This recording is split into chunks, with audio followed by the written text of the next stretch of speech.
रक्षित मसीह के गोद में, रक्षित हूँ दुखों से, रक्षित संसार की जाल से, फंदों से शत्रु के।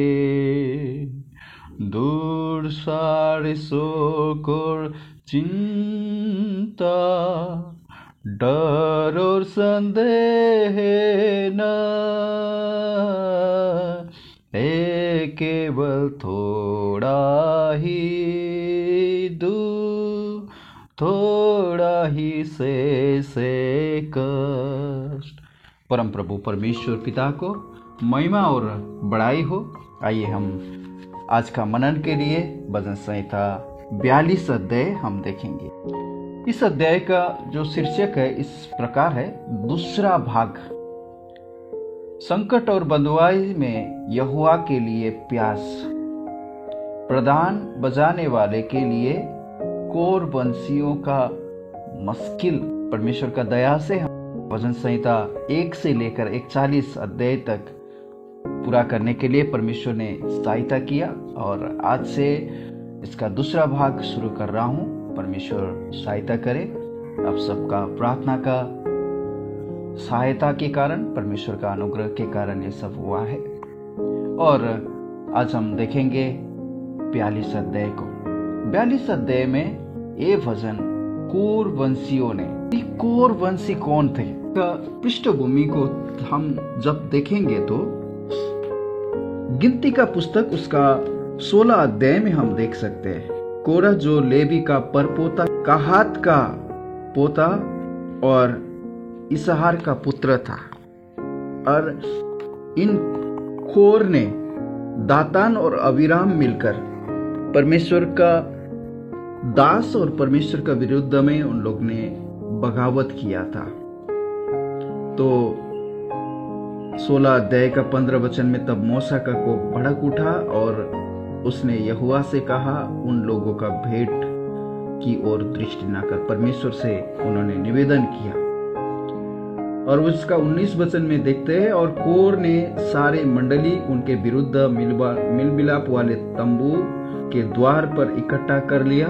तब यहोवा का तेज सारे मंडली पर दिखाई दिया। उसका 23 वचन, यहोवा ने मूसा से कहा, मंडली के लोगों से ये कहा, कोर, दातान और अबीराम को तंबू के आसपास से हट जाओ, ऐसे ही कहने के लिए, क्योंकि उनको जमीन फटकर उन लोगों का पूरा परिवार नष्ट हुए थे। परंतु जब हम 26 अध्याय का 11 वचन में हम देखते, परंतु कोरह के पुत्र नहीं मरे थे। ये कोरह का संतान है। जब हम भजन संहिता के पुस्तक में हम देखते हैं 42 अध्याय के आगे में, तो यही कोरह का संतान को परमेश्वर ने दोबारा पुनः स्थापित किया और परमेश्वर का महिमा के लिए, ये गीतों को लिखने के लिए परमेश्वर ने उनको सहायता किया। क्योंकि जब हम पहले इतिहास का पुस्तक में हम पढ़ेंगे तो उनको एक जिम्मेदारी मिला था वहां पर परमेश्वर का मंडली में दोबारा काम करने को। परमेश्वर को महिमा हो, पुनः स्थापित किया, रिस्टोर किया उनका सेवा के लिए, उनका महिमा के लिए। यही बातों को देखते हैं हम भजन संग्रह 42 अध्याय से आगे का कुछ भजनों को उन्होंने लिखा था। कम से कम 11 भजन इन कोर वंशियों ने लिखा हुआ भजन हम भजन संहिता का पुस्तक में हमको देखने को मिलता है। परम प्रभु आशीष और अनुग्रह करे। और हम में से कुछ लोग हैं आज सोच रहे होंगे कि मैंने तो बहुत बड़ा पाप किया, अभी दोबारा परमेश्वर मुझे स्वीकार नहीं करेंगे, परमेश्वर मुझे क्षमा नहीं करेंगे। ऐसा बोलकर निराश और हताश होके अपने आप को टूटे हुए मन से अगर आप में से कोई रह रहे हैं, तो मेरा आवाज सुन रहे हैं, तो ये आज का भजन आपके लिए है। उसका 42 का पहले वचन, जैसे हिरनी नदी के जल के लिए हाँफती है, वैसे ही हे परमेश्वर मैं तेरे लिए हाँफता हूँ। मेरा प्रियो, 42 अध्याय और 43 अध्याय को आप देखेंगे तो एक कोरस के समान दोनों अध्याय आप कम से कम सिमिलरिटी इन दोनों में आप पा सकते हैं। और मेरा प्रियो, यहाँ पर परमेश्वर का पवित्र वचन हम देखते हैं, हम में से कितने हैं इस प्रकार से यहोवा के खोजी है। उसका पहले वचन के समान जैसे हिरनी नदी के जल के लिए हाँफती है, वैसा ही हे परमेश्वर मैं तेरे लिए हाँफता हूं। यदि आपका हृदय परमेश्वर के लिए हाँफने वाले है तो, यदि आपका हृदय परमेश्वर के लिए धड़कने वाली है तो हम दोबारा परमेश्वर को उपस्थिति में जा सकेंगे और उसका महिमा हम कर सकेंगे। जब हम व्यवस्था विवरण का पुस्तक उसका 4 अध्याय में उसका वचनों को जब हम देखते हैं 26 वचन से, तो मैं आज आकाश और पृथ्वी को तेरे विरुद्ध साक्षी करके कहता हूं कि जिस देश के अधिकारी होने के लिए तुम यरदन के पार जाने पर हो, उसमें तुम जल्दी बिल्कुल नष्ट हो जाओगे और बहुत दिन रहने ना पाओगे, किंतु पूरी रीति से नष्ट हो जाओगे। और यहोवा तुमको देश देश के लोगों में तितर बितर करेगा और जिन जातियों के बीच में यहोवा तुमको पहुंचाएगा उनमें तुम थोड़े ही से रह जाओगे। 28 वचन, और वहां तुम मनुष्य के बनाए हुए लकड़ी और पत्थर के देवताओं की सेवा करोगे, जो न देखते हैं और ना सुनते हैं और ना खाते हैं और ना सूंघते हैं। 29 वचन, परंतु वहां भी यदि तुम अपने परमेश्वर यहोवा को ढूंढोगे तो वो तुमको मिल जाएगा। शर्त यह है कि तुम अपने पूरे मन से और अपने सारे प्राण से उसे ढूंढोगे।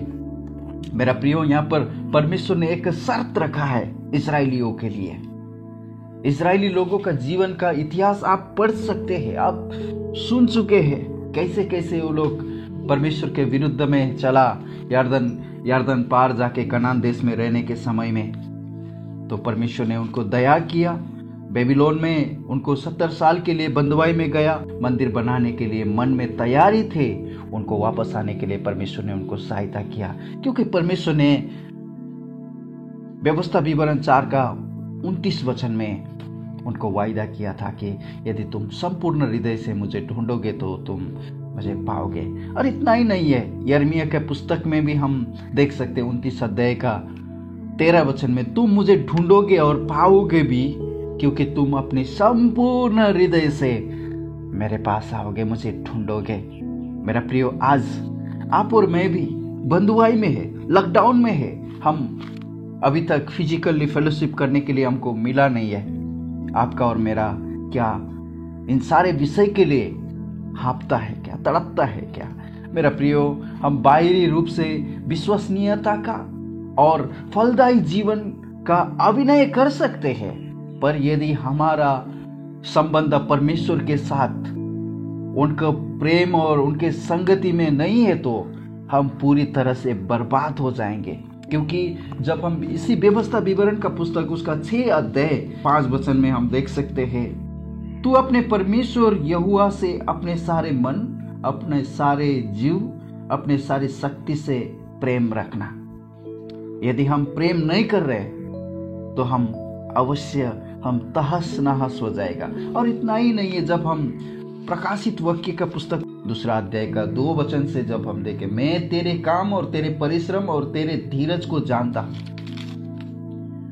और ये भी कि तू बुरे लोगों को देख नहीं सकता, और जो अपने आप को प्रेरित कहता है और वो है नहीं, उन्हें तू परख कर झूठा पाया है। तू धीरज धरता है और मेरे नाम के लिए दुख उठाते उठाते थका नहीं है, पर मुझे तेरे विरुद्ध में यह कहना कि तूने अपना पहला सा प्रेम छोड़ दिया है। मेरा प्रियो, उनका बहुत अच्छा एक्टिविटीज था, परमेश्वर के लिए जीने के लिए उनका बहुत जलन था मन में, सारे जिम्मेदारी को उन्होंने पूरा करते थे। कलीसिया में क्या क्या करना चाहिए, सिद्धांतवादी थे वो लोग, परमेश्वर को सिद्धांत से उन्होंने छोड़ा नहीं था, परंतु प्रभु को जिस तरह से प्रेम करना चाहिए था, उनको परमेश्वर से ऐसा प्रेम नहीं किया था।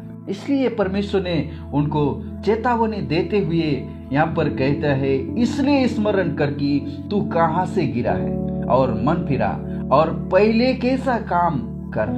यदि तू मन न फिराएगा तो मैं तेरे पास आकर तेरे दीवट को उसके स्थान से हटाऊंगा। मेरा प्रियो, आज आप और खुद को जांच सकते हैं, क्या मैं वाकई में यहोवा से मेरा संपूर्ण हृदय से प्रेम कर रहा हूं या मैं एक्टिंग कर रहा हूं। आप अभिनय कर सकते हैं, आप परमेश्वर का वचन को बहुत गहराई हृदय से मैं समझता हूं अध्ययन करने वाला बन सकते हैं। मेरा प्रियो, आप परमेश्वर को आप प्यार कर रहे कि नहीं कर रहे, ये सबसे अहम बात है। क्योंकि अंतिम के समय में एक चिन्ह परमेश्वर का सेवक प्रेरित पौलुस ने कहे थे तिमोथियु को चेतावनी देते हुए, दूसरा तिमोथी का पुस्तक उसका 3 अध्याय 5 वचन में, अंतिम के समय में ऐसे लोग होंगे कि वो भक्ति का वेश तो पहनेंगे परंतु परमेश्वर का शक्ति को वो लोग ना मानेंगे। परमेश्वर का वचन उन्होंने वहां पर कहा, ऐसों से तुम परे रहना, ऐसों लोगों से तुम दूर रहना। और मेरा प्रियो, यदि हम खुद भी परमेश्वर से प्रेम नहीं कर रहे, हम बाहरी बातों के हम बहुत सारा एक्टिविटीज हम कर सकते हैं, बाहरी प्रतिक्रियाएं हम जो कोई परमेश्वर को कलीसिया में चाहिए वो सारे लोग देखकर हमको वाह वाह कर सकते हैं, परंतु मेरा आंतरिक हृदय से मेरा परमेश्वर से प्रेम नहीं है, उनके साथ संगति नहीं है, तो मैं कुछ भी नहीं है। और मत्ती 25 अध्याय 1 से लेकर 13 वचन तक आप देख सकते हैं, वहां पर 10 कुंवारी में से 5 कुंवारी का सारे दुनिया का स्टाटस उनका इतना अच्छा था, सारे लोग देखे गए तो उनको भी हम जैसा एक भक्तिमती लोग है। कभी बाकी 5 बुद्धिमती स्त्री ने सोचा भी नहीं था ये लोग ऐसा है, ये लोग के पास एक्स्ट्रा तेल नहीं है, परंतु जब दूल्हा आया उनका ओरिजिनल स्वभाव, उनका सच्चाई जीवन बाहर आ गया। उन्होंने वहां पर कबूल किया, हे मेरा प्रियो, हे मेरा बाकी बहनों, हमारा पास एक्स्ट्रा तेल नहीं है, आप मुझे तेल दीजिए। मेरा प्रियो, आज तेल इकट्ठा करने का समय है। हम इस समय तेल इकट्ठा करते, आज कितना जगह में गहर समझ होके, कितना समय में मिसअंडरस्टैंडिंग होके, कितना जगह में लोग तेल और पानी लेकर चलते रहते हैं। वो तेल की बात नहीं है। मेरा हृदय परमेश्वर के साथ उसका संगति में है कि नहीं है, मेरा हृदय से परमेश्वर को सच्चाई हृदय से, पूरा हृदय से मैं परमेश्वर को प्रेम कर रहा है कि नहीं है। ये बिजनेस के लिए नहीं। आज कितना जगह में आप जाएंगे तो 10 रुपये का बाटली आपको खरीदने को मिलेगा तेल। वो लोग तेल का बिजनेस कर रहे हैं, 100 रुपये का तेल लाएंगे और कम से कम 400-500 रुपये कमाएंगे। मेरा वो बात कहने का नहीं है, किसी को दुख ठेस पहुंचाने का विषय नहीं है, परंतु मेरा प्रियो, आप वाकई में परमेश्वर से पूरा हृदय से प्यार कर रहे कि नहीं, प्रभु को प्यार कर रहे कि नहीं है। इसी 42 अध्याय का उसका 6 वचन में देखेंगे तो, हे मेरे परमेश्वर, मेरा प्राण मेरे भीतर ही भीतर गिर जाता है, इसलिए मैं यारदन के पास के देश से और हरमोन के पहाड़ों और सिमगार की पहाड़ी के ऊपर से तुझे स्मरण करता हूं। उन्होंने स्मरण आता है उनका जीवन में, कभी भी उनको भूला नहीं है। उनका जीवन में कैसे, प्रभु का वचन में हम देख सकते हैं कि वो कैसे जय जयकार के साथ में, उसका 4 वचन में, मैं भीड़ के संग जाया करता था, मैं जय जयकार और धन्यवाद के साथ उत्साह करने वाले की भीड़ के बीच में परमेश्वर के भवन में धीरे धीरे जाया करता था। ये स्मरण करके मेरा प्राण शोकित हो जाता है। आज कितना लोग हैं इस लॉकडाउन के समय में शोकित होते हैं, अपना हृदय में अपने आप को जांच कर दोबारा परमेश्वर का भवन खोलने के लिए कितने का हृदय में आशा है। यदि आपको सच्चाई हृदय से आशा है तो जिस तरह परमेश्वर ने बेबीलोन से इस्राएलियों को छुटकारा देकर वापस आकर यरूशलेम में मंदिर को निर्माण करने के लिए रास्ता खोल कर दिया, आपके लिए रास्ता बनाएंगे। परमेश्वर आपको लिए नया रास्ता बनाएंगे। प्रभु आपको सहायता करे। आइए हम धन्यवाद करते हैं। पिताजी, धन्यवाद करते, स्तुति करते हैं भजन संहिता 42 अध्याय के लिए, जो कोरबंशियों को आपने रिस्टोर करके उसका जो खोया था वही अधिकार में आप फिर दोबारा उनको रखा। प्रभु जी, आज प्रभु जी कितने लोग हैं प्रभु मेरा आवाज को सुन रहे हैं, उनका जीवन में भी रिस्टोर कीजिए प्रभु। यदि उनका मन में उदासीपन है, उनका मन टूटे हुए है तो प्रभु उनको दया कीजिए। और भी प्रभु परमेश्वर पिता, आपका महिमा के लिए उन सभी लोगों को आप दया कीजिए। हमारा ये प्रार्थना उद्धारकर्ता प्रभु यीशु मसीह के नाम से मांगते हैं, आमीन। May God bless you all.